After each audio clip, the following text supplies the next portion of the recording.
Don தொலைக்காட்சியினுடைய பட்டிமன்ற நிகழ்வுக்கு வருகை தந்திருக்கின்ற பேச்சாளர் பெருமக்களே, இந்த நிகழ்வை உலகெல்லாம் வாழும் தமிழ் மக்களுடைய நெஞ்சங்களிலே கொண்டு சேர்க்கின்ற பணியை செய்கின்ற இந்த நிகழ்வுடைய தயாரிப்பாளர் ஜெகன் அவர்களே, ஒளிப்பதிவாளர்களே, நேயப்பெருமக்களே, உங்கள் அத்துணை பேருக்கும் எமது நெஞ்சார்ந்த வணக்கம். இன்றைய தினமும் டான் பட்டிமன்ற நிகழ்ச்சியினுடைய தொடர்ச்சியிலே ஒரு சிறப்பான தலைப்போடு சந்தித்திருக்கிறோம். வலிமை என்பது உடலில் சார்ந்தது மட்டுமன்றி மன வலிமையும் முக்கியமானது.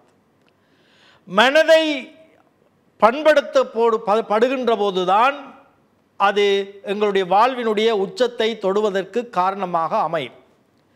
ஒரு மண் எவ்வாறு பதப்படுத்தப்பட்டு அதனுடைய விளைச்சல் பெருமிதமாக ஏற்படுத்தப்படுமோ அதுபோலதான் மனத்தினுடைய பண்படுத்தலும் அதனுடைய வலிமையும் ஆரோக்கியமான வாழ்க்கைக்கு இட்டு செல்லும். இன்றைக்கு ஒரு பெரிய பிரச்சனை இருக்கிறது. மனதளவிலே பலரும் பாதிப்படைந்தவர்களாக இருக்கிறார்கள். யாரை எடுத்தாலும் ஒரு பதட்டமாகவும் மன அழுத்தத்தோடும் இருப்பதாக குறிப்பிடப்படுகிறது.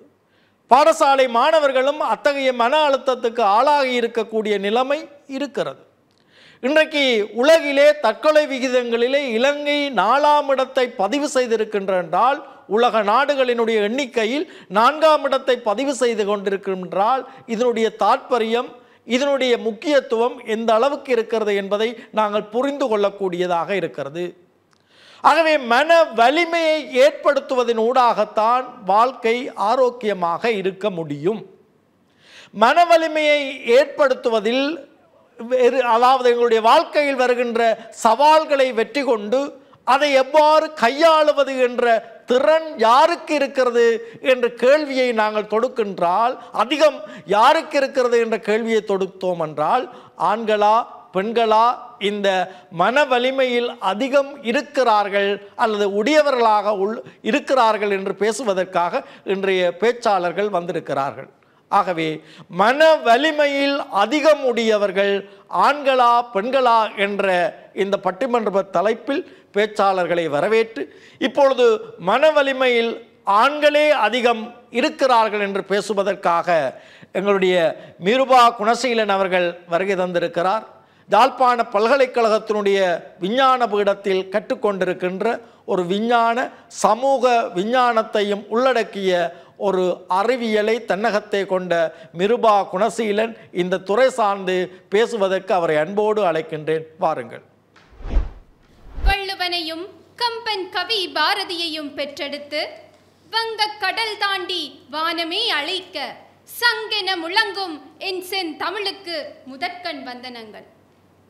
பட்டிமன்றத்தின் தீர்ப்பளிக்க வந்திருக்கும் நடுவர் அவர்களே, என் எதிர்த்தரப்பு வாதியினரே, என் தரப்பு வாதியினரே, டான் தொலைக்காட்சி பார்வையாளர்களே, அனைவருக்கும் என்னுடைய இந்நேர வணக்கங்கள். இன்று நம்முடைய தலைப்பானது மன வலிமை அதிகம் கொண்டவர்கள் ஆண்களா பெண்களா என்பதாகும். நடுவர் அவர்களே, இந்த வலிமை என்ற சொல் யாருடன் பொருத்தி பார்க்க வேண்டியது? ஆண்களுடனா பெண்களுடனா? மென்மை என்ற சொல் பெண்ணுக்குரியது, வலிமை என்ற சொல் ஆணுக்குரியது நடுவர் அவர்களே. ஆகையால் தான் எங்களுடைய தலைப்பை கூட கவனித்தீர்கள் என்றால், மன வலிமை அதிகம் கொண்டவர்கள் ஆண்களா பெண்களா என்று அமைந்திருக்கிறது. இங்கு கூட ஆண்களுக்கு முதலிடம் வழங்கப்பட்டிருக்கிறது.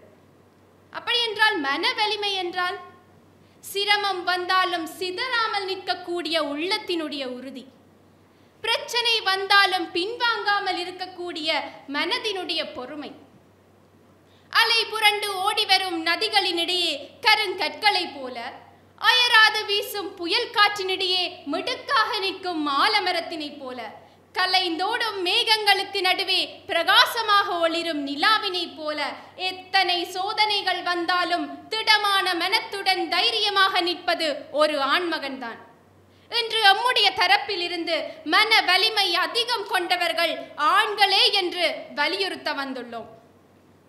தனது உயிரையே பணயம் வைத்து பிரிட்டிஷாருக்கு எதிராக நின்றவர் வீரபாண்டிய கட்டபொம்மன். ஏழ்மையில் பிறந்திருந்தாலும் தன்னுடைய கனவுகளை நாட்டுக்காக அர்ப்பணித்தவர் அப்துல் கலாம் ஐயா அவர்கள். 27 ஆண்டுகள் சிறைவாசம் இருந்தாலும் தன்னுடைய மன வலிமையை இழக்காமல் நாடு முன்னேறுவதற்காக இருந்தவர் நெல்சன் மண்டேலா அவர்கள். இவர்கள் தங்களுடைய ஆயுதங்களை எடுத்தது உடல் வலிமையாலா? இல்லை, மன வலிமையால் தான். நடுவர் அவர்களே, உங்களிடம் ஒரு கேள்வி கேட்க விரும்புகிறேன். உங்களுடைய வீட்டில் முக்கியமான நிகழ்வுகளின் போது முடிவை எடுப்பது, இறுதி முடிவை எடுப்பது யார்? தாயாரா, தந்தையாரா? இல்லை, சின்ன சின்ன முடிவுகள் எடுக்கிறது நானா இருப்போம். பெரிய முடிவுகளை நான் எடுப்பேன். சின்ன சின்ன முடிவுகள் என்னுடைய மனைவி எடுத்துக்கொள்வார். இப்படி உங்களையே நீங்கள் விட்டு கொடுக்கலாமா? இல்லை, அதுதான் யதார்த்தம். ஆனால் என்ன பெரிய முடிவு என்றால், உலகத்தில் இந்த காசாவில் யுத்தத்தை நிறுத்தலாமா இல்லையா போன்ற பெரிய முடிவுகளை நான் எடுத்துக்கொள்வேன். வீட்டில் சமையல், பிள்ளைகளுடைய கல்வி, இதெல்லாமே மனைவி தான் எடுத்துக்கொள்வேன். சரி நடுவர் அவர்களே, இன்றும் 70% குடும்பங்களில் தன்னுடைய முழு பொறுப்பையும் எடுத்துக்கொள்வது, குடும்பத்தினுடைய முழு பொறுப்புகளையும் எடுத்துக்கொள்வது தந்தையார் தான். குடும்பத்தினுடைய பொருளாதாரத்தை யார் சுமக்கிறார்? முக்கிய முடிவுகள் எடுப்பது ஆண்களாகத்தானே இருக்கிறது. மழை, வெயில், பசி, தாகம் அனைத்தையும் தாங்கி நின்று வேலைக்கு சென்று தன்னையே அர்ப்பணிப்பது யார்? ஆண்கள் தானே. காலை 6 மணிக்கு வேலைக்கு செல்லும் கூலி தொழிலாளி நட்ட நடு வெயிலில் வேலை செய்துவிட்டு இரவு வீடு திரும்பும் போது உடல் சோர்ந்துதான் திரும்புகிறான். ஆனால் தன்னுடைய பிஞ்சு குழந்தையின் முகத்தை கண்டதும் அந்த குழந்தையுடன் விளையாடத் தொடங்குகிறான். இது அவனது உடல் வலிமை அல்லவே, இது அவனுடைய மன வலிமை. தன்னுடைய குழந்தைக்காக, தன்னுடைய குடும்பம் மகிழ்ச்சியாக இருக்க வேண்டும் என்கின்ற மன வலிமையாகும். பெண்கள் தான் மன வலிமையில் சிறந்தவர்கள், மன வலிமை அதிகமானவர்கள் என்பது பட்டிமன்ற மேடைக்கு வேண்டுமானால் சாத்தியமாக இருக்கலாம். ஆனால் நடைமுறையில் பெண்கள் மன வலிமையில் சிறந்தவர்கள் இல்லை என்று நான் கூறவே இல்லை. ஏனெனில் நானும் ஒரு பெண் தானே. இன்று இந்த மேடையில் ஏறவில்லையா? உங்களிடம் வாதாட கொண்டு இருக்கவில்லையா? ஆனால் நான் கூற வருவது யாதெனில், ஆண்களிடம் உள்ள அளவு பெண்களிடம் இல்லை என்பதுதான் உண்மை. பெண்கள் மன வலிமையில் சிறந்தவர்கள் என்பது எதனால் பெரிதும் பேசப்படுகிறது தெரியுமா? பெண்கள் தங்களுடைய உணர்ச்சிகளை உடனடியாக வெளிப்படுத்தி விடுவார்கள். காலையில் ஒரு விடயம் நடந்திருந்தால் அதனுடைய வெளிப்பாடு மாலையிலேயே தெரிந்துவிடும். அப்படியென்றால் ஆண்கள், அவர்களுக்கு உணர்ச்சிகள் இல்லையா? இல்லை, அவர்களுக்கு தான் கண்ணீர் விட தெரியாதா? அவர்கள் தங்களுடைய கண்ணீரை கூட வியர்வையாகவே சிந்திக் கொண்டிருக்கிறார்கள். இப்போது கூறுங்கள் நடுவர் அவர்களே, மன வலிமையில் சிறந்தவர்கள் ஆண்களா பெண்களா? இல்லை, உங்களுடைய கருத்துப்படி ஆண்கள். இனி அவர்கள் என்ன சொல்லுகிறார் என்று பார்ப்போம். ஏற்றுக்கொள்கிறேன் நடுவர் அவர்களே. பெண்களுக்கு சிறிய காயம் ஏற்பட்டால் கூட ஐயோ டெட்டால் எடு, பிளாஸ்டர் எடு, பேண்டேஜ் எடு, இது போன்ற சத்தங்கள் தான் வரும். ஆனால் ஆண்கள் அடிபட்டு விழுந்தால் கூட ஒன்றும் இல்லையப்பா, சின்ன காயம்தான், கொஞ்ச ரத்தம் தான் வருகிறது, கழுவினால் போய்விடும் என்று புன்னகையுடன் செல்வார்கள். இது வலி தெரியாததனால் என்று நினைக்கிறீர்களா? இல்லவே இல்லை. அவர்கள் தங்களுடைய வலியையும் மறைத்து கொண்டு தங்களுடைய மன வலிமை மூலமாக அடுத்தவர்கள் காயப்பட்டு விடக் கூடாது என்று எண்ணுகிறார்கள். NIH கணக்கெடுப்பின்படி கோவிட் வந்த பின்னர் அதிகமாக வேலை பறிபோனது என்பதை விட வேலையை விட்டு விலகியது பெண்கள் தானாம். 13% வேலை செய்யும் பெண்கள் வேலையை இழந்திருக்கிறார்கள். ஆனாலும் அந்த வீட்டினுடைய குடும்ப தலைவன், அந்த வீட்டினுடைய ஆண்மகன் தான் தெருவில் கடை போட்டாவது தன்னுடைய குடும்பத்தை காப்பேன் என்று இறங்கியவன் அவனுடைய மன வலிமையை என்றும் மறந்துவிட முடியாது. சுமை, சோதனை, சிரிப்பு இவை அனைத்தும் இணைந்ததுதான் மன வலிமை. இதை தினமும் நிரூபித்துக் கொண்டிருப்பவர்கள் ஆண்கள்தான். புயலை தாண்டி நிற்பவரை துணிச்சலானவர் என்று கூறலாம். ஆனால் புயலுக்குள்ளேயே நிற்பவர்தான் மன வலிமையுள்ள ஆண். ஆகவே மன வலிமை அதிகம் கொண்டவர்கள் ஆண்களே என்று அறுதியும் இறுதியுமாக கூறி வாய்ப்புக்கு நன்றி கூறி விடைபெறுகிறேன். நன்றி, வணக்கம். மப்பன்றி காலமலை காணா மண்ணிலே சப்பாத்தி முள்ளும் சரியாய் விளையாது, ஏறாறு காலை இழுக்காது, ஆனாலும் அப்பாறை பிளந்து பயன் விளைவிப்பான் நம்மூரான். மகாகவி உருத்திரமூர்த்தியுடைய இந்த கவிவரியில், இந்த உழைப்பினுடைய உன்னதத்தை எடுத்துச் சொல்லுகின்ற இந்த வரியில், அவன் சோர்வடையாமல் அந்த உழைப்பில் ஈடுபடுவதற்கு அவனுக்கு மன வலிமை முதன்மையாக இருந்திருக்கிறது. இந்த பாறையையும் பிளந்து பயன் விளைவிக்கக்கூடிய ஆற்றல் எது தருகின்றதென்றால் அவனுடைய மனதினுடைய வலிமைதான் அவனுக்கு முதன்மையானதாக இருக்கிறது. எத்தனை துன்பங்கள் உழைப்பில் இருந்தாலும் அங்கே தன்னுடைய குழந்தையின் நோக்காக கொண்டு மன தைரியத்தோடு உழைப்பில் ஈடுபடுகின்ற அத்தனை ஆண்களும் பெண்களை விட மனவலிமையில் கூடியவர்கள் என்று மிருபா குணசீலன் அவர்கள் அழகாக சொல்லியிருக்கிறார். இல்லை, உழைப்பில் மாத்திரம் மட்டுமல்ல, எல்லா விடயங்களிலும் ஆண்களை விட பெண்களே கூடுதலாக இருக்கிறார்கள் என்று பேசுவதற்காக டிலக்ஷனா விஜயகாந்த் அவர்களை அன்போடு அழைக்கின்றேன். யாழ்ப்பாண பல்கலைக்கழகத்தினுடைய மாணவியாக இருப்பவர், சிறந்த பேச்சாளர். அவர் தன்னுடைய கருத்தை பின்னிக் கொள்வதற்கு அழைத்து நிற்கின்றேன். நடுவர் அவர்களுக்கும் என் சக பட்டிமன்ற பேச்சாளர்களுக்கும் டான் டிவியின் நேயர்கள் அனைவருக்கும் என் இந்நேர வந்தனங்களை தெரிவித்துக் கொண்டு, இன்றைய பட்டிமன்றத்தினுடைய தலைப்பு என்னவாக இருக்கின்றதென்றால், மன வலிமையினை அதிகம் படைத்தவர்கள் ஆண்களா அல்லது பெண்களா என்ற வகையில் பெண்கள் தான் இன்றைய காலத்திலே அதிகளவான மன வலிமையை படைத்தவர்கள் என்பது என் தரப்பு வாதமாக அமைகின்றது. அந்த வகையிலே என்னுடைய எதிர்த்தரப்புவாதி பல்வேறுபட்ட எடுத்துக்காட்டுகளை முன்வைத்து சென்றிருந்தார். வரலாற்று எடுத்துக்காட்டுகள், எங்கேயோ இருக்கின்ற நாட்டின் ஜனாதிபதி நெல்சன் மண்டேலாவை எல்லாம் இழுத்திருந்தார். ஆனால் நாங்கள் இருக்கின்ற எங்களுடைய இலங்கை திருநாட்டில் இருக்கின்ற ஒரு ஆண்மகனை அவரால் எடுத்துக்காட்டாக குறிப்பிட முடியவில்லை என்பது மிகவும் மன வருத்தத்துக்குரிய விடயமாகத்தான் இங்கு காணப்படுகின்றது. எனக்கு ஒரு கேள்வி என்ன எழுகின்றது என்றால், பெண்களுக்கு ஏற்படுகின்ற பிரசவ வலி ஒவ்வொரு பெண்ணுமே தன்னுடைய வாழ்நாளில் கட்டாயம் அனுபவிப்பார். தன்னுடைய முதலாவது மாதத்தில் இருந்து அந்த பயமானது ஆரம்பித்துவிடும். இப்படி ஒரு வலியை தான் அனுபவிக்க போகின்றாள் என்ற பயமானது அவளுக்கு ஆரம்பித்து விடும். அப்படி இருக்கின்ற பொழுது பிரசவ நேரத்தில் கூட ஒரு ஆண்மகன், அவளுடைய கணவன் அவளுக்கு அருகில் நின்று அவளுடைய கையை பிடித்து அவளுக்கு தைரியமூட்டுவனாக அவனால் அருகில் நிற்க முடியவில்லை. காரணம் என்ன? அவனுக்கு மன வலிமை இல்லை. அவள் படுகின்ற அந்த வேதனையை கூட பார்ப்பதற்கான ஒரு மன வலிமை அந்த ஆண்மகனுக்கு இல்லை என்பதுதான் உண்மை. இப்படி இல்லை டிலக்ஷனா எங்கெண்ட ஆஸ்பத்திரியில ஆம்பளையில விடுறேல, அதாலதான் போயிடலாம், மற்றபடி போயிடலாம். சொல்லுங்க, நீங்க பேசுங்க. அப்படி இருக்கின்ற சந்தர்ப்பத்தில் எப்படி சொல்லலாம் உண்மையிலே மன வலிமை படைத்தவர்கள் ஆண்கள் என்று சொல்லி?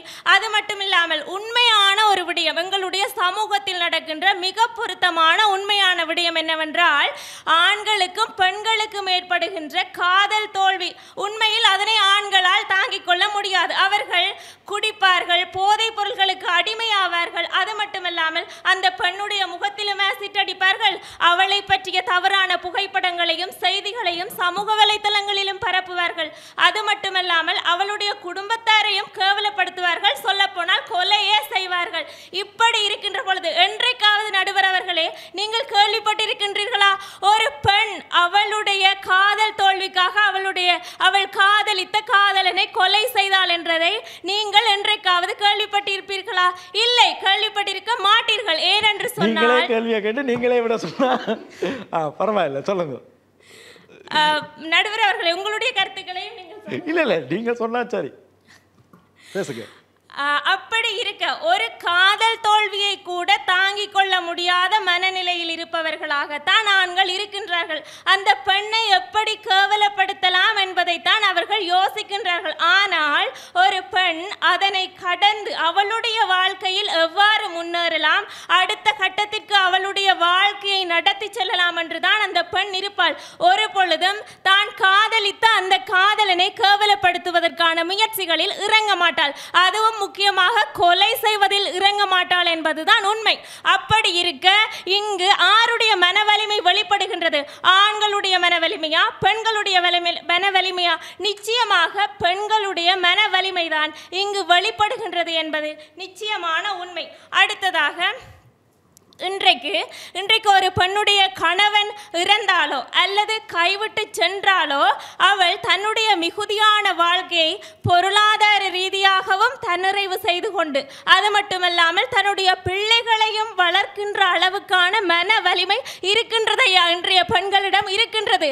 அவர்களால் வளர்க்க முடியும். பொருளாதார ரீதியாக வேலைக்கு சென்று அனைத்தையும் சமாளித்து கொண்டு வாழ்க்கை நடத்துவதற்கான மன வலிமை பெண்களுக்கு இருக்கின்றது. அது மட்டுமல்லாமல் இன்றைக்கு காதல் திருமணமாக இருந்தாலும் சரி, அல்லது பெற்றோர்களால் நிச்சயிக்கப்பட்டு செய்து கொடுக்கப்பட்ட திருமணமாக இருந்தாலும் சரி, எதுவாக இருந்தாலும் கணவனானவன் குடிகாரனாகவோ அல்லது போதைப் பொருளுக்கு அடிமையானவனாக இருந்தாலோ அவனையும் சமாளித்து கொண்டு அந்த பிள்ளைகளையும் வளர்த்து கொண்டு தங்களுடைய வாழ்வையும் பார்த்து கொண்டு இருப்பவர்களாகத்தான் பெண்கள் இருக்கின்றார்கள். ஆனால் இன்றைக்கு வெளிநாடுகளாக இருந்தால் அப்படிப்பட்ட ஒரு கணவனை விவாகரத்து செய்துவிட்டு வேறு திருமணங்களை செய்து கொள்வார்கள். ஆனால் எங்களுடைய நாட்டின் தமிழர்களினுடைய கலாச்சாரம் அப்படி அல்ல. நாங்கள் இறக்கும் வரைக்கும் ஒரே ஒரு கணவன், அவனுடன் தான் எங்களுடைய வாழ்க்கையை பார்த்து கொள்வோம் என்று சொன்னால், அவன் குடிகாரனாக இருந்தாலும் சரி, எப்படி இருந்தாலும் சரி, இறக்கும் வரை அவனை மட்டும்தான் நாங்கள் வாழ்நாளில் வாழ்வோம் என்பதுதான் உண்மை. இப்படி என்றால் இதற்கு பெண்களிடம் இருக்கின்ற மன வலிமை மட்டும்தான் காரணம். அந்த மன வலிமை இல்லை என்று சொன்னால்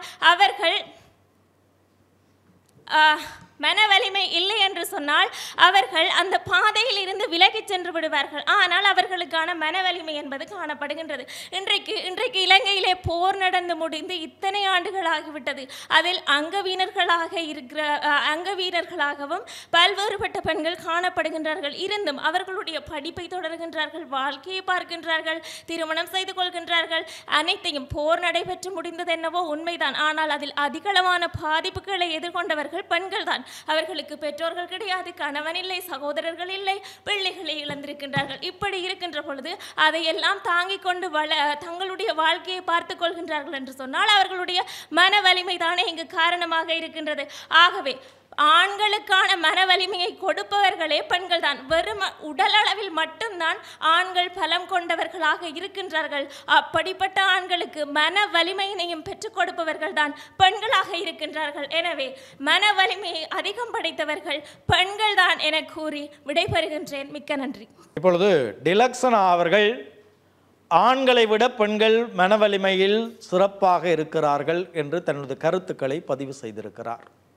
இப்போ காதல் ஒரு தோல்வி நிலைக்கு போய்விட்டால் ஆண்கள் எதிர்மறை நிலைக்கு போய்விடுவார்கள். அந்த காதலை, தோல்வியை ஏற்றுக்கொள்ள முடியாத நிலை அவர்களுக்கு இருக்கிறது.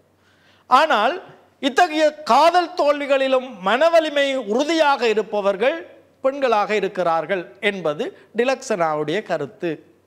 ஏன் அவர்கள் எதிர்மறைக்கு போகிறார்கள், ஏன் இவர்கள் சேஃப்டி சோனுக்கு போகிறார்கள் என்றெல்லாம் அங்கால பேசுவதற்கான வாய்ப்பு அவர்களுக்கிடத்தில் இருக்கிறது. அதே போல இன்றைக்கு பெண்கள் குடும்பத்தை சகித்து கொண்டிருக்கிறார்கள். அதாவது குடும்பத்தில் சகிப்புத்தன்மை அதிகமுடையவர்களாக பெண்கள் தான் இருக்கிறார்கள்.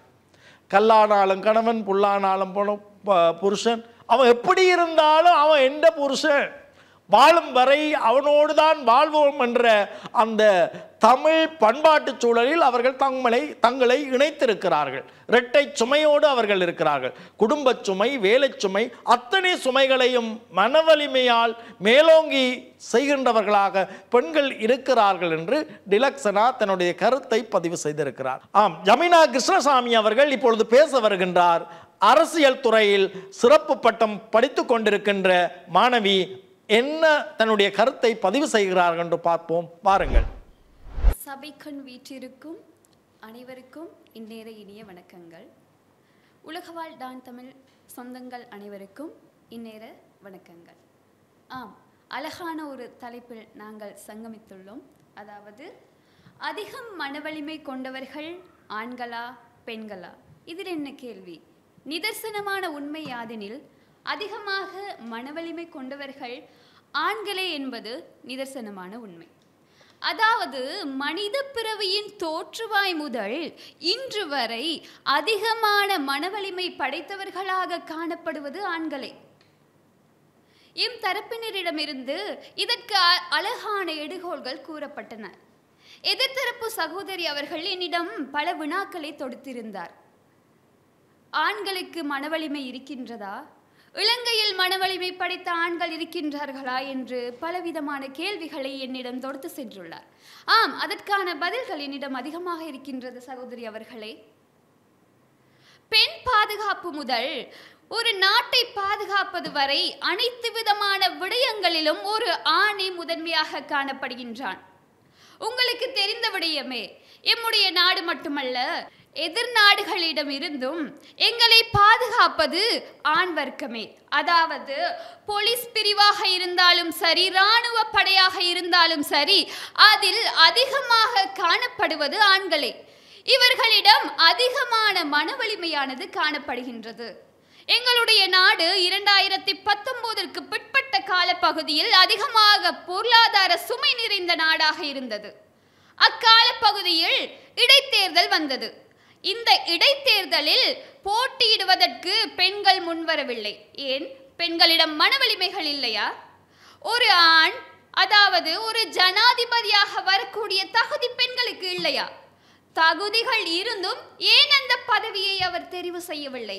ஏனென்றால் அவர்களிடம் மன வலிமை என்பது கிடையாது. அது மாத்திரமில்லை, தற்போது ஜனாதிபதியாக இருக்கின்ற அனுரகுமார திசாநாயக்க அவர்கள் அதிகம் மனவலிமை படைத்த ஒரு ஆண் என்று நான் கூறுவேன்.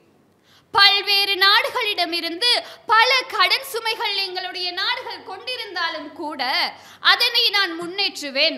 இலங்கை ஒரு அழகான தீவாக கொண்டு வருவேன். உலக நாடுகளின் பட்டியலில் இலங்கை ஒரு அழகான தீவாக முன்னிலையில் காணப்படுகின்றது என்றால் அதற்கு காரணம் அதிகமான மனவலிமை கொண்ட எங்களுடைய ஜனாதிபதி ஒரு ஆணாக இருக்கின்றது என்ற ஒரு காரணத்தினாலேயே. அது மட்டுமல்லாமல் உலக நாடுகள் அதிகமாக ஒரு தலைவனை சிறப்புற கூறுகின்றது. எங்களுடைய நாட்டின் தலைவர் அவர்கள் பிரபாகரன் என்றால் எங்களுடைய ஏனைய நாடுகளும் சரி, எங்களுடைய நாட்டிலும் ஒரு வீர மகன், ஒரு ஆண்மகன் என்றால் எங்களுடைய தலைவர் அவர்களை உதாரணமாக கூறுவார்கள். ஏன்? அவரிடம் அதிகமான மனவலிமை காணப்படுகின்றது என்ற காரணத்தினால். ஒரு ஜனாதிபதி தேர்தல் நடைபெறுகின்றது, குறிப்பாக இலங்கையில் நடைபெறுகின்றது. அதில் அநேகமாக பெண்கள் காணப்படுகின்றார்கள். உலக வரிசையிலும் கூட பெண்களுடைய எண்ணிக்கையே அதிகமாக காணப்படுகின்றது. ஆனால் ஒரு உயர்வான பதவியில் ஒரு ஆணே நிற்கின்றான். இன்றைய நிலையில் இந்த பட்டிமண்டபத்தில் 6 பேரும் பெண்கள் காணப்படுகின்றார்கள். ஆனால் இறுதி தீர்ப்பை வழங்கக்கூடிய மன வலிமையில் இருப்பது ஒரு ஆண் என்பதை நாங்கள் புரிந்து கொள்ள வேண்டும். ஏன்? அந்த இடத்தில் ஒரு பெண் இருக்க முடியாதா? அவருக்கு மன வலிமை இல்லாத காரணத்தினாலோ அல்லது ஒரு பெண் இந்த இடத்தில் வர முடியாது என்ற காரணத்தினாலோ என்பது எனக்கு தெரியவில்லை. ஜமீனா, அழகாக இதை கோத்து விடுகிறீர்கள். உங்களுடைய ஆற்றல் பாராட்டக்கூடியது. பேசுங்க. அது மட்டுமல்லாமல் இலங்கையில் உலகளாவிய ரீதியில் 8வது அதிசயமாக காணப்படுகின்றது சீகிரியா குன்று. எவ்வளவு ஒரு அழகான இடம்! இந்த ஒரு கற்குகையை கூட பிரம்மாண்டமாக படுத்தக்கூடிய திறனும் மன வலிமையும் ஒரு ஆண்மகனுக்கே உண்டு. காசியப்பன் என கூறப்படுகின்ற ஒரு தமிழ் மன்னன், அவன் ஒரு ஆண்மகன். அவனுக்கு உலகளாவிய ரீதியில் அதிசயமாக இருக்கக்கூடிய சீகிரியா குன்றை உருவாக்கக்கூடிய மன வலிமை அவனிடம் காணப்படுகின்றது. திடமான முடிவுகளை எடுப்பதில் ஆண்மகன்களே அதிகமான இடத்தில் காணப்படுகின்றார். உலகளாவிய ரீதியிலும் சரி, இலங்கை ரீதியிலும் சரி, சபாநாயகராக காணப்படக்கூடிய ஒரு மகனும் ஆண்மகனே. வல்லரசு நாடுகளில் ஏனைய நாடுகளுக்கு தடை விதிக்கக்கூடிய அதிகாரமாக இருந்தாலும் சரி, தீர்மானங்கள் எடுக்கக்கூடிய அதிகாரமாக இருந்தாலும் சரி, அது ஒரு ஆணாகவே காணப்படுகின்றார் என்பதை நான் இவ்விடத்தில் அறுதியும் இறுதியுமாக கூறலாம் என்று நினைத்துள்ளேன். அது மட்டுமல்லாமல் பாறை பிளந்து பசிப்போக்குவான் என்று கூறப்படும் ஒரு வசனத்தில் கூட ஒரு ஆண்மகனுடைய வலிமை கூறப்பட்டுள்ளது. எந்த இடத்திலாவது நாங்கள் கோலம் போடும் போது மாட்டோடு சேர்ந்து பெண்களை வரைவது கிடையாது. ஏன்? ஆண்களை தான் வரைகின்றோம். ஒரு உழவனாக பெண் இருக்கக்கூடாதா? ஏனென்றால் ஒரு ஆண்மகனுக்கு அதிக மன வலிமை இருப்பதால் தான் பசி போக்கக்கூடிய சூழ்நிலையாக இருந்தாலும் சரி, ஒரு நாட்டினுடைய சிக்கல்களை களைவதாக இருந்தாலும் சரி, அதிக மன வலிமை கொண்டவன் ஆணாகவே காணப்படுகின்றான் என்பதை நாங்கள் புரிந்து கொள்ளவே வேண்டும். இதற்கு சிறு சிறு பாடல் வரிகளை நான் கூறலாம் என்று நினைத்துள்ளேன் நடுவர் அவர்களே. அதாவது ஆண் பெண் சமத்துவம் என்று கூறுகின்றார்கள். ஆண்களும் சரி பெண்களும் சரி சமத்துவமாக இருக்க வேண்டும் என்று கூறுகின்றார்கள். ஆனால் ஆண்கள் காணப்படுவது கிடையாது. ஆதி காலம் முதல், அதாவது வரலாற்றுக்கு முற்பட்ட காலம் முதல் பெண் அடக்குமுறைகளுக்கு எதிரான குரல்கள் மேலோங்கிக் கொண்டிருக்கின்றது. ஆனால் இன்றைய காலங்களை எடுத்து நோக்குவோமானால் ஆண்களுக்கு அல்லவா அப்பா சட்டங்கள் இயற்ற வேண்டியதாக உள்ளது. நடுவர் அவர்களே, உங்களுக்கு தெரியுமா, அண்மை காலமாக சில செய்திகள் பரவி கொண்டு திரிகின்றன. மனைவியால் கணவன் அடித்து கொலை, காதலனோடு சேர்ந்து கணவனை வெட்டி கொலை, உறங்கிக் கொண்டிருந்த கணவன் மீது கல்லெறிந்து கொலை என்று எத்தனை செய்திகளை நாங்கள் அறியக்கூடியதாக. இதை நீங்க பரப்பை பார்த்து கொண்டிருக்கிற ஆம்பளை எல்லாம் பயப்பட போறாங்க. இப்படியான செய்திகள் வரும்போது இன்றும் ஒரு திருமண பந்தத்தில் இணைய ஒரு ஆண் முன்வருகின்றார் என்றால் அவனுக்கு அதிகமாக மனவலிமை அல்லவா இருக்கின்றது என்பதை நாங்கள் புரிந்து கொள்ள அல்லவா வேண்டும். அது மட்டுமல்ல, பெண் என்றால் பேயும் இறங்கும், பெண்களுக்கு ஏது இரக்கம் என்று ஒரு அழகான பாடல் வரிகள் காணப்படுகின்றது. அதாவது இன்றைய காலத்திலும் சரி, பெண் என்பவள் இரக்கமற்றவள். அதாவது ஒரு ஆணை கொடுமை செய்யக்கூடிய தனத்திலும் கூட பெண் இருக்கின்றார்கள் என்று கூறப்படுகின்றது. ஆண் என்பவன் அதிக பலசாலியாக இருக்கின்றான், அதே நேரம் அவன் ஒரு மன வலிமை உடையவனாக இருக்கின்றான். ஆண்களுக்கு எதிரான சட்டங்கள் அதிகமாக காணப்படுகின்றது. அதாவது வீதியில் சென்று கொண்டிருக்கும் போது ஒரு பெண் மீது ஒரு ஆண் கை வைத்தான், அவனை கைது செய்யக்கூடிய அதே சட்டம் ஒரு ஆண் மீது ஒரு பெண் கை வைக்கும் போது ஏன் இந்த சட்டம் இங்கு சமமாக இல்லை? ஆணும் பெண்ணும் சமன் அல்லவா? ஏன் சட்டங்கள் மாத்திரம் ஆண்களுக்கு வேறு பெண்களுக்கு வேறு என்ற நிலையில் இருக்கின்றது? நடுவர் அவர்களே, இதற்காக நான் வினவுகின்றேன். ஆணும் பெண்ணும் சமமாக இருக்கின்ற ஒரே சமூகத்தில் ஏன் ஆண்களுக்கான சட்டங்கள் மற்றும் இவ்வளவு இலகுவான முறையில் காணப்படுகின்றது? பெண்களுக்கான சட்டம் எந்த அளவுக்கு கடுமையாக்கப்பட்டுள்ளதோ அதே மாதிரி ஆண்களும் மனிதர்கள் அல்லவா? இருவருக்குமான சட்டங்கள் அனைவருக்கும் கடுமையாக்கப்பட வேண்டும் என்பதே எனது தாழ்வான வேண்டுகோளாக காணப்படுகின்றது. ஆகவே அதிகம் மனவலிமை கொண்டவர்கள் ஆண்கள் என்பதே நிதர்சனமான உண்மை என கூறி விடைபெறுகின்றேன். நன்றி.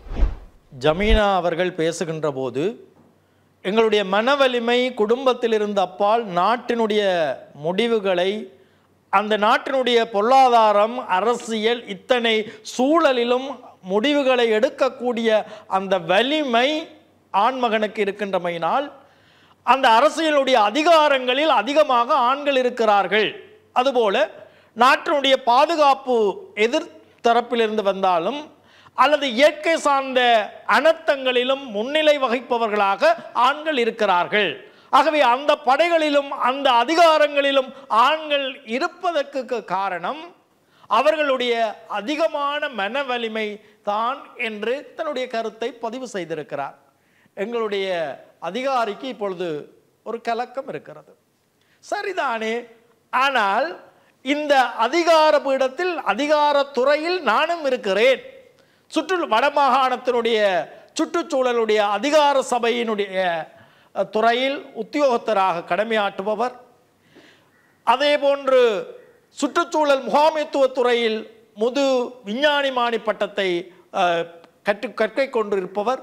அத்தகைய சிறப்பு கொண்ட கேசிகா சாம்பசிவம் அவர்களை பேசுமாறு அன்போடு அழைத்திருக்கின்றேன். பாருங்கள் கேசிகா.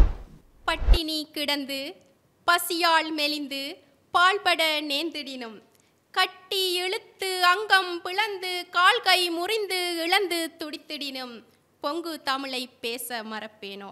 தமிழுக்கும் அரங்கில் வீற்றிருப்போர்க்கும் டான் தொலைக்காட்சியூடாக இந்த பட்டி மண்டபத்தை பார்த்து மகிழ்ந்து கொண்டிருக்கும் அத்தனை தமிழ் பேசும் நெஞ்சங்களுக்கும் பணிவென்பான வணக்கங்கள். ஆம், அதிகம் மன வலிமை உடையவர்கள் ஆண்களா பெண்களா? இதில் என்ன சந்தேகம்? பெண்கள் தானே. நடுவர் அவர்களே, இந்த உலகிலே உள்ள வலிகளிலே அதி கூடிய வலி எது? பிரசவ வலி என்று சொல்லுகிறார்கள். சரியா சொன்னீர்கள். அதனால் தான் குயின் ஆஃப் த பெயின், அதாவது வலிகளின் ராணி என்று அதை கூறுகின்றார்கள். அதை அனுபவிப்பவர்கள் யார்? பெண்கள் தானே. 10 மாதம் கருவில் சுமந்த குழந்தையை, பிரசவத்தின் முன்னுள்ள அழுத்தங்கள், பிரசவம் குறித்த பயம், அதனை சரியாக பிரசவிக்க வேண்டுமென்ற எண்ணங்களுடன் அந்த கொடிய பிரசவ வலியை தாங்கி தரித்து அந்த குழந்தையை இந்த பூ உலகிற்கு ஈன்று கொடுக்கும் அந்த தாயின் மனவலிமைக்கு இந்த உலகத்திலே எதுவும் ஈடாகாது என்று சொல்லும் பொழுது இவர்கள் ஆண்கள் தான் பலசாலிகள் என்று கூறுவது எந்த வகையில் நியாயம்? ஏற்றுக்கொள்ள முடியாத ஒன்று. அது மட்டுமல்ல, இதிகாசங்களும் வரலாறுகளும் பெண்கள் தான் மன வலிமை உடையவர்கள் என்பதற்கு சான்றாக அமைந்து மேலும் மேலும் வலு சேர்த்து கொண்டிருக்கின்றன. ஆண்கள் தான் மன வலிமை உடையவர்கள் என்று இங்கு 2 பேர் வந்து நன்றாக கலைத்துவிட்டு சென்று விட்டார்கள். நான் ஒவ்வொன்றாக சொல்கின்றேன், அழகாக கேளுங்கள். இதிகாச பெண்கள் தமக்கு வந்த சோதனைகளை மன வலிமையால் கடந்து இன்று சமுதாயத்திற்கு முன்னுதாரணமாக திகழ்ந்து கொண்டிருக்கின்றார்கள். ராமாயணத்தில் கதாநாயகியாகிய சீதை, சீதையின் சகோதரியாகிய ஊர்மிளா, ஏன் எங்களது இலங்காபுரியின் மன்னனாகிய ராவணனின் மனைவி மண்டோதரி மற்றும் மகாபாரதத்தில் கதாநாயகியாகிய திரௌபதி, அபிமஞ்சுவின் மனைவியாகிய உத்திரை, இவ்வாறு அடுக்கிக் கொண்டே போகலாம். சரி, ராவணனின் மனைவியாகிய மண்டோதரியை எடுத்து பார்ப்போமானால், ராவணன் சீதை மீது காதல் கொண்டு கவர்ந்து அவரை கொண்டு வந்து இலங்காபுரியின் அசோகவனத்தில் சிறைப்படுத்தினார். அதனை பார்த்த மண்டோதரி இந்த ராவணனின் ஆணவமும் பிறர் மனைவி மீது கொண்ட பேராசையும் தனது கணவராகிய ராவணனையும் இலங்காபுரியையும் அழிக்கப் போகின்றது என்று பயம் கொண்டு அதனை நன்றாக ராவணனுக்கு வலியுறுத்தி சீதையை மீண்டும் கொண்டு போய் ராமனிடம் ஒப்படைத்து விடுங்கள், போரை தவிர்த்து கொள்ளுங்கள் என்று வற்புறுத்தி துணிச்சலுடன் வாதாடினாள். அவளினுடைய ஞானம், தார்மீக குணம், ஆணவம் நிறைந்த அந்த கணவனை சரிப்படுத்த வேண்டும் என்று நினைக்கின்ற அந்த துணிச்சல் ராமாயணத்தில் அவளுக்கென்றொரு தனி இடத்தையே வகுத்து கொடுத்து மிகவும் வலிமை மிக்க பெண்மணியாக இன்று போற்றப்படவில்லையா? அடுத்து அர்ஜுனனின் மகனாகிய அபிமஞ்சுவின் மனைவி உத்திரையை எடுத்து நோக்குவோமாயின், சக்கர வியூகத்தில் சிதைக்கப்பட்ட அபிமஞ்சு, அப்பொழுது உத்திரைக்கு இளம் வயசு. அந்த துன்பத்தை தனது மன வலிமையால் தாங்கிக் கொண்டாள். அப்பொழுது பஞ்ச பாண்டவர்களின் கடைசி வாரிசான பரிச்சித்துவை கற்பத்தில் தரித்திருந்தாள். ஆனால் அவள் குதிரை ஏறி போராடவில்லை, சிம்மாசனத்தில் அமர்ந்து ஆட்சி செய்யவில்லை. தனது தளராத விடாமுயற்சியினாலும் தன்னம்பிக்கையாலும் மன வலிமையினாலும் அவனை வளர்த்து கல்வி புகட்டி மன்னனாக்கி அந்த சாம்ராஜ்யத்தை ஒப்படைக்கவில்லையா? சரி, அடுத்து சீதையை நாம் பார்த்தோம் என்றால், ராவணன் கடத்தி கொண்டு வந்து அசோகவனத்தில் சிறை வைத்த போதும் தனது கணவனாகிய ராமன் மீது கொண்ட பக்தியும் தன் நம்பிக்கை கொண்ட மன உறுதியிலும் அவள் மீண்டும் ராமபிரானை அடைந்து விடவில்லையா? அது மட்டுமா, திரௌபதியை பார்த்தோம் என்றால் துரியோதனன் சபையிலே வைத்து அவளை மானவங்கப்படுத்துகின்றான். அப்பொழுதும் அவள் மனம் தளராது துணிந்து மன வலிமையுடன் கிருஷ்ணா கிருஷ்ணா என்று அழைக்கின்றான். உடனே கிருஷ்ணன் வந்து அந்த துகிலை கொடுத்து அவளது மானத்தை காப்பாற்றுகின்றாள். அது மட்டுமல்ல, பஞ்ச பாண்டவர்களுக்காகவும் தர்மத்திற்காகவும் தனது மன வலிமையால் போராடிக்கொண்டே இருந்தாள். இவ்வாறு விட்டால் அடுக்கிக் கொண்டே போகலாம். இது எல்லாம் இந்த சகோதரிகளுக்கு அழகாக தெரியும். இவர்கள் இந்த சந்தர்ப்பத்தை சமாளிப்பதற்காக அதை மறந்தல்ல, அதை மறைத்து இங்கு வந்து ஆண்கள் தான் வலிமையுடையவர்கள் என்று கூவிக்கொண்டிருக்கின்றார்கள். அது மட்டுமல்ல, இன்று சமகாலத்திலே நம்மோடு பயணித்துக் கொண்டிருக்கும் பல பெண்மணிகள் தமது வாழ்க்கையின் சோதனைகளை தமது மன வலிமையால் கடந்து ஆண்களுக்கு முன்னுதாரணமாக இருக்கின்றார்கள் என்பதை நான் இவ்விடத்தில் அழுத்தி கூற விரும்புகின்றேன். ஆகவே இறுதியும் அறுதியுமாக மிகவும் மன வலிமை படைத்தவர்கள் பெண்களே என்று கூறி வாய்ப்புக்கு நன்றி பாராட்டி விடைபெறுகின்றேன். நன்றி, வணக்கம். எங்களுடைய வடமாகாணத்தின் சுற்றுச்சூழல் அதிகாரி அவர்கள் கேசிகா அவர்கள் இலக்கிய ஆதாரங்களோடு சில சான்றாதாரங்களை முன்வைத்திருக்கிறார். இலக்கியத்தில் பெண்கள் எல்லாம் எவ்வாறு மனவலிமையோடு இருந்திருக்கிறார்கள் என்பது போல இன்றைய சூழலிலும் பெண்கள் மனவலிமை உடையவர்களாக இருக்கிறார்கள் என்று தனது கருத்தை பதிவு செய்திருக்கிறார். இல்லை, பெண்களை காட்டிலும் ஆண்களே இந்த மனவலிமை உடையவர்களாக இருக்கிறார்கள் என்று பேசுவதற்காக அந்த அணியினுடைய நிறைவு பேச்சாளர் யாழ்ப்பாண பல்கலைக்கழகத்தினுடைய மாணவி ராசதுரை இந்துஜா அவர்களை தன்னுடைய பேச்சை ஆரம்பிக்குமாறு அன்பாக அழைத்து நிற்கின்றேன். வாருங்கள். நடுவர் அவர்களுக்கும் எந்தரப்பு வாதிகளுக்கும் என் எதிர்த்தரப்பு வாதிகளுக்கும் டான்டிவி நேயர்களுக்கும் என் இந்நேர வணக்கம். இன்றைய பட்டிமன்றத்தின் பேசுபொருளாக இருப்பது மனவலிமை அதிகம் கொண்டவர்கள் ஆண்களா பெண்களா என்ற ரீதியில் ஆண்களே அதிக மனவலிமை கொண்டவர்கள் என்பதனை வாதாட வந்துள்ளேன். அந்த வகையில் நடுவர் அவர்களே, நான் இன்றைய தலைப்பினை திருப்பவும் ஞாபகப்படுத்துகின்றேன். மன வலிமையா உடல் வலிமையா? இங்கு மன வலிமையை பற்றி தான் பேசப்படுகிறதே தவிர உடல் வலிமை எங்கும் பேசப்பட வேண்டிய அவசியமில்லை. எதிர்த்தரப்பு வாதிகள் கூறுகிறார்கள், பெண்கள் பிரசவ வலியினை தாங்குகிறார்கள், எவ்வளவோ கஷ்டப்படுகிறார்கள், அதனை மீண்டு வருவதே பெரிய பாதிப்பு என்று சொல்கிறார்கள். அது அவர்களுடைய மன வலிமை என்று கூறுகின்றார்கள். ஆனால் நடுவர் அவர்களே, ஒரு ஆண் குழந்தையை பெற்றெடுக்க முடியாது. ஏனென்றால் அது உடலியல் சார்ந்ததும் பாலியல் சார்ந்ததும். அவ்வாறு அவர்களால் அந்த இயல்பு இருந்திருந்தால் அவர்கள் பெற்றெடுத்திருப்பார்கள். ஆனால் ஒரு பெண் பிரசவ வலியில் இருக்கும் பொழுது ஒரு ஆண் தன் குழந்தையும் தன்னுடைய மனைவியும் திரும்பி வர வேண்டும் என்றதுக்காக பிரசவ அறையிலிருந்து காத்து கொண்டிருக்கிறானே, அப்பொழுது அவளுடைய மன வலிமை புலப்பட்டு கொண்டுதான் இருக்கின்றது. நடுவர் அவர்களே, பெண்கள் பிறந்ததிலிருந்து இன்று வரைக்கும் ஒரு ஆணுடைய உதவினை நாடிக்கொண்டு தான் இருக்கிறார்கள். குறிப்பாக சிறு பிள்ளைகளாக இருக்கும் பொழுது தந்தையினுடைய கைவிரல்கள் அவர்களுக்கு தேவைப்படுகிறது. பிறகு கல்லூரிக்கோ அல்லது பாடசாலைக்கோ செல்லும் பொழுது தோழனுடைய தோள்களும் நண்பனுடைய உந்துதலும் தேவைப்படுகின்றது. திருமணத்துக்கு பின்னராவது கணவனுடைய உந்துதல்களால் தான் அவர்கள் மேலோங்கி வாரால்களே தவிர பெண்களுக்காக சாதாரணமாகவே மனவலிமை இல்லை. ஆண்களின் மனவலிமையால் தான் பெண்கள் மனவலிமை உடையவர்களாக கருதப்படுகின்றார்கள். அடுத்தது நடுவர் அவர்களே, இன்றைய காலகட்டத்தில் சாதாரண விடயங்கள் அதிக அளவில் பேசப்படுவதில்லை. எப்பயாவது என்றாவது நடக்கக்கூடிய விடயங்கள் தான் அதிக அளவில் பேசப்படுகின்றது. குறிப்பாக 2025ஆம் ஆண்டு சுனிதா வில்லியம் பற்றி கேள்விப்பட்டிருப்பீர்கள். அனைவருமே கேள்விப்பட்டிருப்பீர்கள். எவ்வளவு பேச பொருளாக இருந்தது. ஏனென்றால் அவர் ஒரு பெண்ணாம், மனவலிமை உடையவர்களாம். ஏனென்றால் என்றாவது எப்பாவது தான் இப்படியான பெண்கள் சாதனைக்குள்ளாகப்படுகிறார்கள். ஏன் அவருடன் 4 வீரர்கள் சென்றார்கள்? ஏன் அவர்களை பற்றி பேசப்படவில்லை? ஏனென்றால் ஆண்கள் எப்பவும் மனவலிமை உடையவர்களாகத்தான் காணப்படுகிறார்கள். ஆதலால் இது அனைவருக்கும் தெரிந்த விடயமாக உள்ளது. ஆதலால் அவர்களை பற்றி பேச வேண்டிய தேவை காணப்படவில்லை. அடுத்தது நடுவர் அவர்களே, நான் உங்களுக்கு ஒரு கவிதை சொல்கிறேன், கேளுங்கள். அது இன்றளவில் பேசுபொருளாக இருந்த ஒரு விடயம்தான்.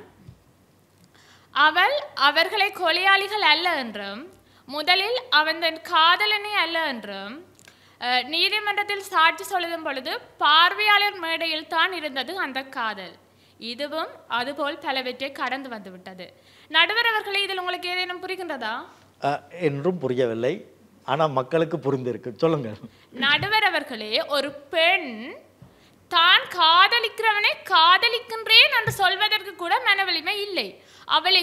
அவனை கொன்று குவித்திருக்கும் பொழுது கூட அவன் எனக்கு யாரென்றே தெரியவில்லை, அவன் என்னுடைய காதலனே அல்ல என்று சொல்லி தன்னுடைய சுயநலத்துக்காக மாறுபடம் பூண்டு செல்கின்றவளாகத்தான் பெண் காணப்படுகின்றாள். குறிப்பாக இந்தியாவில் நடந்த கவினுடைய கொலையினை கூறலாம். அவன் கொலை செய்யப்பட்ட பொழுதும் அவள் அவனை தனக்கு தெரியாது என்று கூறி தப்பித்து விடுவதற்கான வழிகளைத்தான் அந்த பெண் மேற்கொண்டிருக்கின்றாள். அடுத்தது நடுவர் அவர்களே, ஆண்கள் அன்பு என்ற துரோகத்தினால் மட்டும்தான் வீழ்த்தப்படுகின்றார்கள். அதுக்கும் பெண்கள் தான் அந்த துரோகத்தினை கொடுக்கின்றார்கள். அந்த துரோகத்திலிருந்து மீண்டு வந்து திருப்பியும் தன்னுடைய மனவலிமையால் குடும்பத்துக்காக ஓடுகின்றான் பாருங்கள். அங்கு தெரிகிறது ஆண்களுடைய மனவலிமை.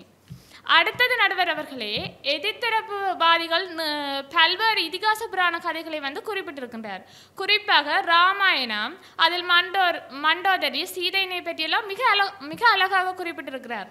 அதிலே பார்த்தீர்கள் என்றால் ராமாயணத்தில் ராமன் என்ற பெயரை சுட்டித்தான் குறிப்பிடப்படுகின்றதே தவிர சீதை காவியம் என்று எங்கும் குறிப்பிடப்படவில்லை.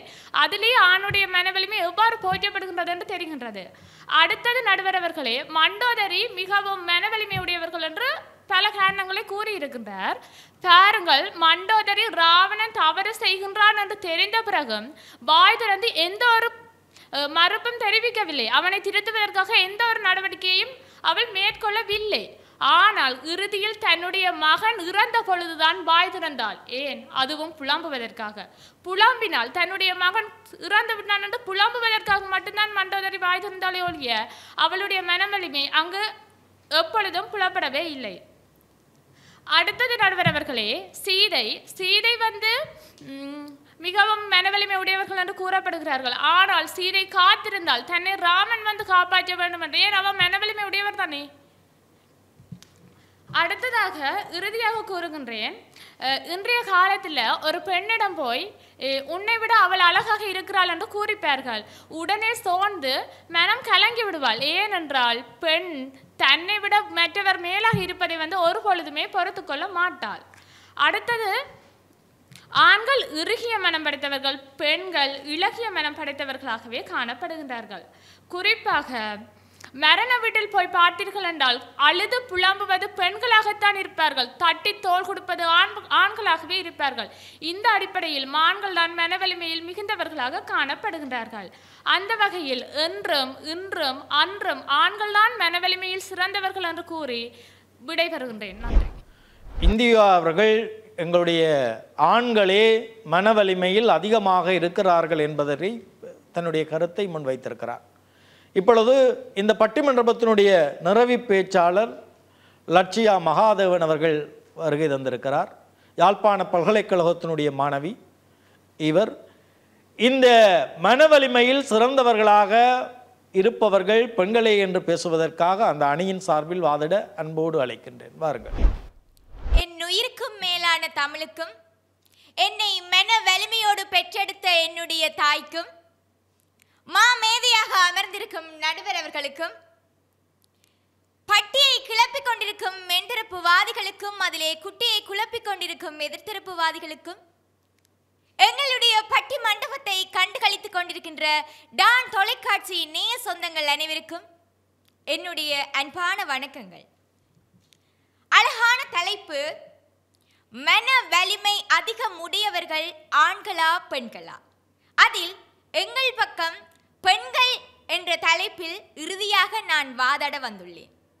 நடுவர் அவர்களே, மன வலிமை அதிகம் படைத்தவர்கள் ஆண்களா பெண்களா என்பதிலேயே தலைப்பை வர்ணிக்க வேண்டிய தேவைப்பாடும் எனக்கு இருக்கின்றது.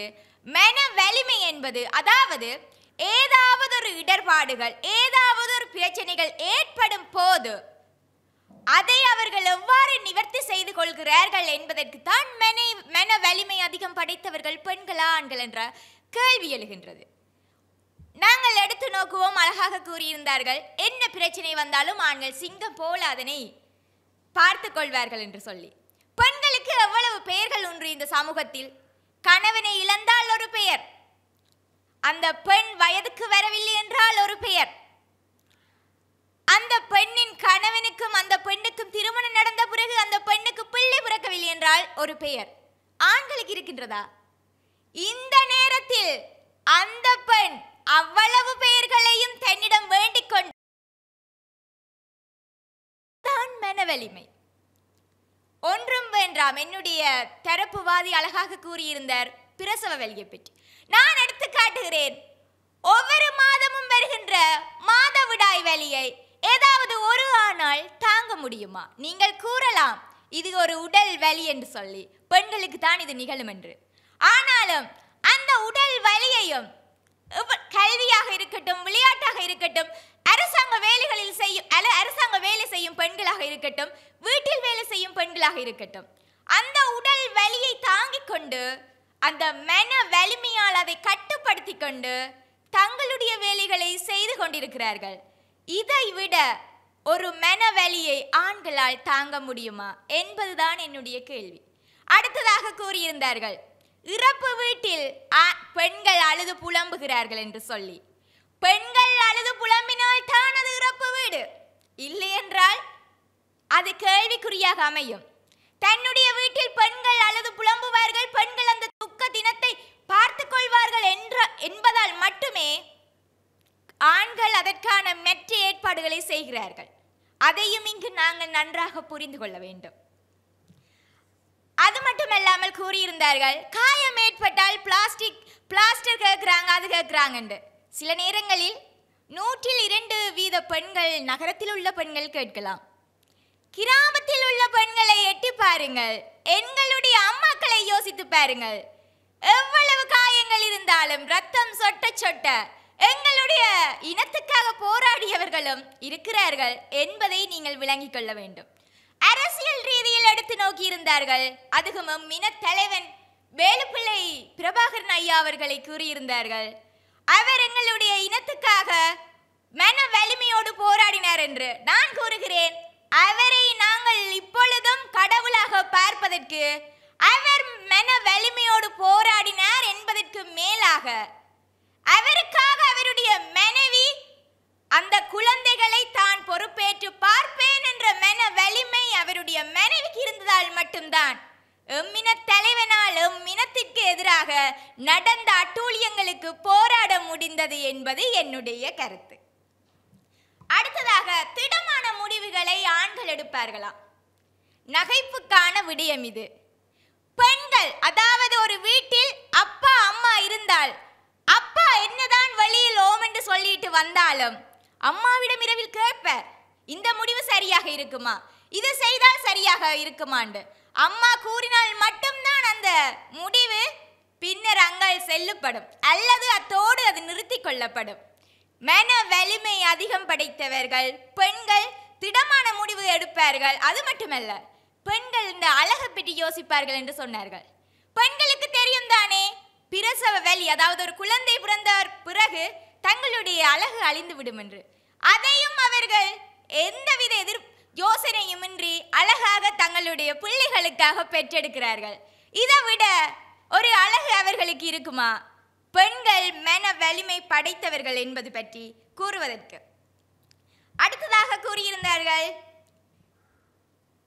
நான் பெண்களை எதற்கு உவமிக்கிறேன் என்று சொன்னால், என்னுடைய தமிழ் மொழிக்கும் என்னுடைய இனத்திற்கும் எவ்வளவு உலகத்தில் வரவேற்பு இருக்கின்றதோ அதே அளவு எங்களுடைய பெண்களுடைய வலிமையும் இருக்கின்றது, ஆண்களுடைய வலிமையை விட என்பதை நான் இங்கே கூறிக்கொண்டு, இறுதியாக மன வலிமைக்கு சிறந்ததாக எங்களுடைய கண்ணகியை விட வேறு யாரால் இருக்க முடியும் என்று உங்களால் கூற முடியுமா என்ற ஒரு கேள்வியையும் இறுதியாக முன்வைத்து, மன வலிமை படைத்தவர்கள் பெண்களே, இந்த தலைப்புக்கு என்னை அழைத்தமைக்கு நானும் பெருமைப்படுகிறேன். நானும் ஒரு மன வலிமை உடையவள் என நான் இவ்விடத்தில் நம்பிக்கொண்டு வாய்ப்புக்கு நன்றி சொல்லி விடைபெறுகிறேன். நன்றி, வணக்கம். எமது யாழ்ப்பாண பல்கலைக்கழகத்தினுடைய மாணவி லட்சியா மகாதேவன் அவர்கள் யதார்த்த உலகினோடு பிரவேசித்து தன்னுடைய கருத்துக்களை பதிவு செய்திருக்கிறார். அன்றாடம் எமது வாழ்வியலிலே அத்தனை சவால்களையும் சமாளித்து கொண்டிருக்கின்றவர்கள் ஆண்களா பெண்களா என்ற அடிப்படையில் ஒரு பிரச்சனை வருகின்ற போது அந்த பிரச்சனையை முகம் கொடுத்து அதற்கான சரியான தீர்வை எடுத்துக்கொண்டு முன்னோக்கி பயணிப்பவர்கள் ஆண்களா பெண்களா என்று பல கேள்விகள் இருக்கிறது. எங்களுடைய வலிமை என்பது உடல் சார்ந்தது மட்டுமல்ல, மனம் சார்ந்ததாகவும் இருக்கிறது. உடல் தைரியமாக இருப்பதற்கு மனம் வலிமையானதாக இருக்க வேண்டும். ஆகவே அத்திவாரமாக இருக்கக்கூடியது மன வலிமை. மன வலிமையிலிருந்து தான் உடல் வலிமை உருவாக்கப்படுகிறது. ஆகவே அதற்கான முக்கியத்துவத்தை கொடுக்கக்கூடிய தேவை இந்த காலத்திலே நமக்கு இருக்கிறது. ஆண்கள் இந்த உழைப்பில் அதிகமாக ஈடுபடுகிறார்கள் என்று சொன்னால் அவர்களுடைய மன வலிமை அந்த உழைப்பை ஏற்படுத்த வேண்டும், பொருளாதார சுமையிலிருந்து விடுபட வேண்டும் என்ற நோக்கம் இருக்கிறது. இன்றைக்கு புலம்பெயர்ந்த தேசங்களிலே பணியிலும் பல பிரதேசங்களிலும் அவர்கள் வேலை செய்கிறார்கள் என்றால் அவர்களுடைய மன வலிமை அதற்கு உடன்பாடாக இருந்திருக்கிறது.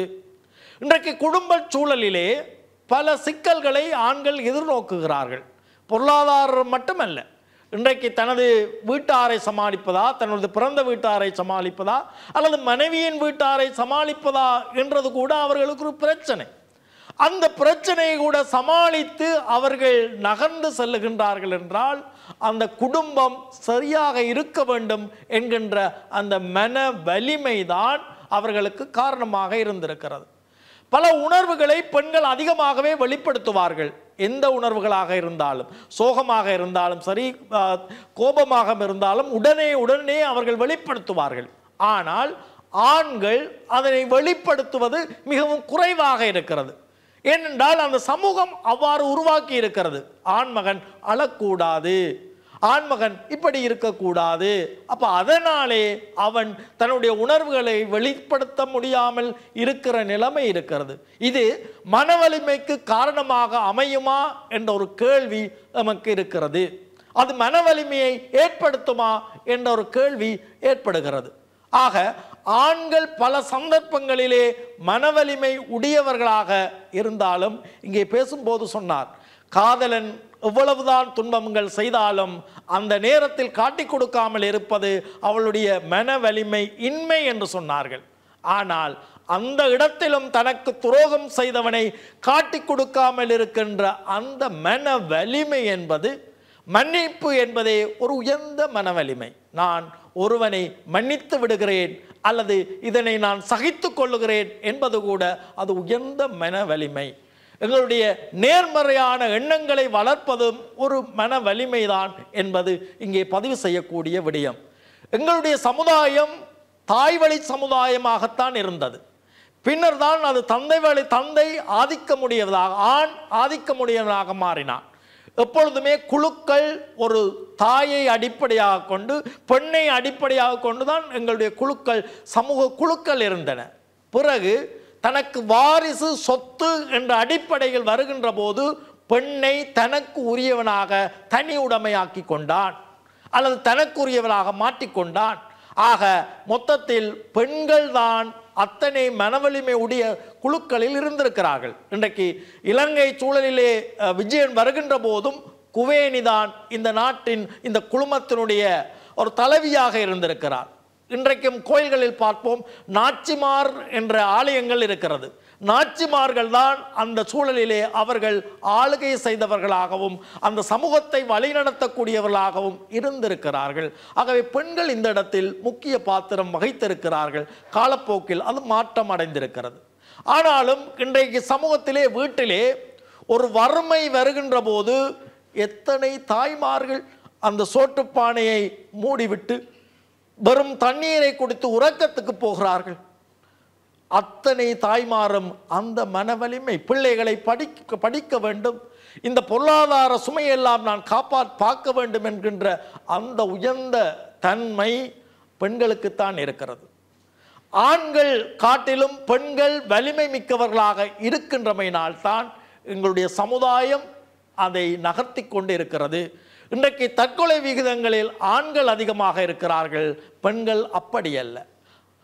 உடல் ரீதியாகவும் உள ரீதியாகவும் மனம் வலிமை படைத்தவர்களாக ஆண்களை காட்டிலும் பெண்களே மேலோங்கி இருக்கிறார்கள் என்று தீர்ப்பு கூறி நிறைவு செய்கின்றேன். நன்றி, வணக்கம்.